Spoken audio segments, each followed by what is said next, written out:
আসসালামু আলাইকুম। একটা জিনিস আপনাকে দেখাই। আপনি অজান্তে আপনার সন্তানের ক্ষতি করতেছেন। আমার বাচ্চা দুটা ঘুমায় আছে, ঠিক সাথেই এই যে ফোনটা, এই ফোনটা আপনার ওয়াইফ বা আমার ওয়াইফ বা আপনার আত্মীয় স্বজন এখানে রাখছে।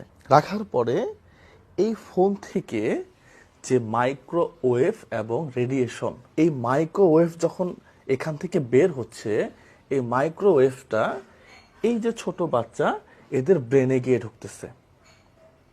নর্মালি যাদের বয়স 20 বছরের কম, আমরা বাংলা ভাষায় যেটা বলি মাথার খুলি, মাথার খুলিটা এদের খুব নরম থাকে।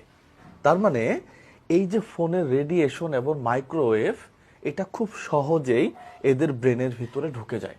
একটা সময় গিয়ে ব্রেনের ক্যান্সার পর্যন্ত হয়ে যেতে পারে এই মাইক্রোওয়েভ দ্বারা। মানসিকভাবে প্রতিবন্ধী হতে পারে, তার খাবার